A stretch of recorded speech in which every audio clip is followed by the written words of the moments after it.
I tried to warn you about this Detroit Pistons team because they are now 15-18. They've already surpassed their win total from last year in just 33 games, and they're 9th in the East, projected right now to make the play-in tournament. This is a team that last year, like we said, won 14 games. They were horrible in pretty much every aspect of basketball, but this year, after significantly upgrading their three-point shooting, a breakout year from Jaden Ivy, who it really stinks that he just went out the other night. Prayers up to him.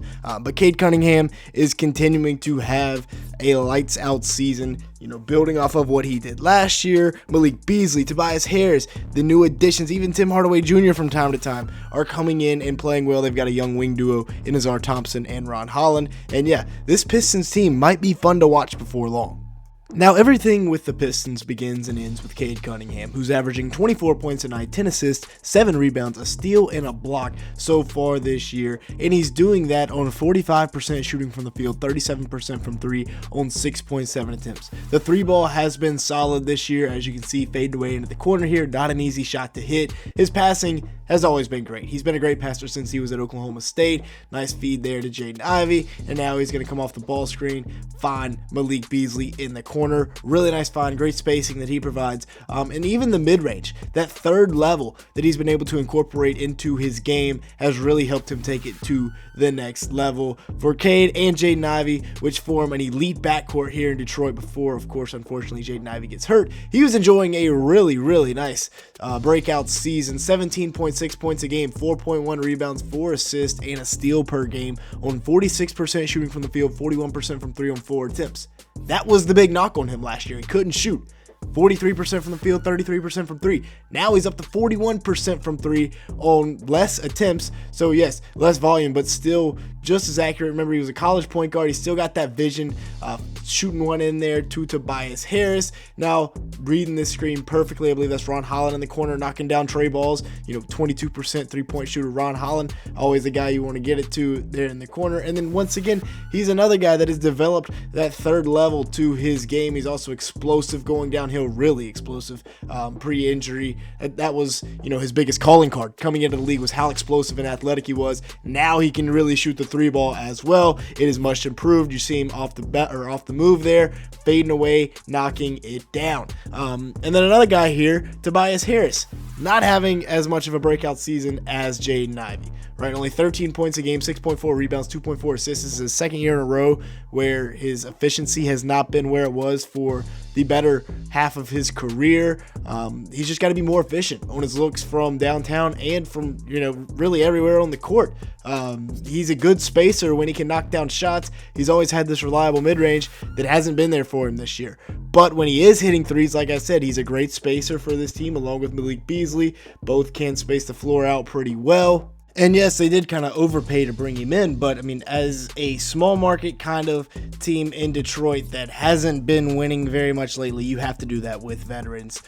He can also create a little bit in the ISO, which helps take some of the pressure off Cade and Jaden Ivy and company, but they don't really want that much pressure off of Cade and Jaden Ivy. They want those two guys to be the engines for this team. But a guy that has had a breakout season, right? Malik Beasley, 16.2 points a game, 3.1 rebounds, 2 assists, 28 years old, 28 minutes a game. He has been hooping. 43% shooting from the field, 41% from downtown on 9 attempts a game. He's got 1 year, $6 million left on his deal, or that was the contract that he signed to come over, so they need to bring him back. He's got to be a guy that gets extended. You look at the three-point transition from last year to this year, it is so much better across the board. He's 45% on the catch and shoot this year. He is a guy that opens that floor up for Cade and Jaden Ivy and makes them so much better. You wonder partly why Jaden Ivy's stats have gone up. The floor is spaced. He's a slasher who needs to get downhill, and he can actually do that now and get to the rim because the floor is spaced with these other shooters. Fontecchio as well as a wing that we will talk about that doesn't get talked about enough. But yeah, Malik Beasley needs to be re-signed. If you've made it this far in the video, obviously you like something, make sure to hit the like button. Leave me a comment down below and hit that subscribe button if you did enjoy at any point. We're looking for about 300 likes on today's video, so if you could help us out, that would be greatly appreciated. As you can see, a large majority of the people that watch these videos are not subscribed to the channel. Go ahead and fix that. Also, go ahead and check out our NFL channel as well. Now let's get back to the video. Tim Hardaway Jr. All right, he's an interesting one here. 10.1 points a game, 2.7 rebounds, 1.6 assists in 27 minutes for the 32-year-old, shooting 42% from the field and 35% from 3 on 5 attempts. Now, Tim Hardaway Jr. is not exactly the model of consistency, right? He is one of the more streaky players in the league, and he's a guy that you can't really count on him, right? He was kind of viewed as, we'll give you 3 second-round picks if you just take him from Dallas, and he's on a bad contract for sure, so he's kind of just there for a couple more years, but at least he'll give you 30 once a month. Now, Jaylen Duren is averaging almost 10 points a game, 10 rebounds, 2.5 assists, and a block in just 25 minutes per game this year. He has been really, really solid, 70% shooting from the field, 30 games played for the 21-year-old. And he's just been a nice addition. The passing has even improved a little bit. Really nice dime there to Cade. Heck of a finish, though.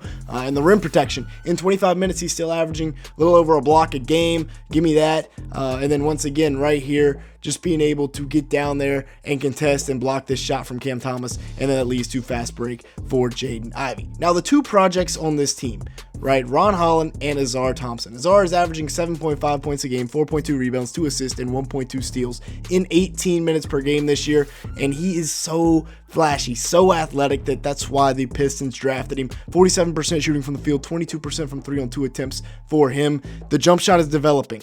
If the 3-ball and this mid-range that he's showing off right here, if that starts to develop, this cat could be really scary, right? Get to your spot, fade away, off 2, bucket. He's a super athlete as well. Throw it up. I'm going to get it anywhere near the rim, and it's going down with 2 hands for safety. Now he's going to dunk over Bam right there. Bam didn't really contest, made a business decision. Now we're running in transition. Cade's going to find him. Cade's a great passer, and to have Ausar, Ron Holland, guys like that, slashers that run to the rim, running with him, it's an exciting thing to think about in Detroit. Nobody's going to contest that one right there. And he also has the clamps, Ausar does, right? Right here, he's going to recover, block that shot from Jimmy Butler, and then block it again. Now he's going to match up with Bam Adebayo in the post and just put him in a straitjacket, pretty much. That's great defense for a 6'7" wing. Watch him come all the way across the court here and block this shot, and then he's going to put Zach LaVine in jail. First with the block jump shot, and then he's going to come get that one from behind. Now he's going to let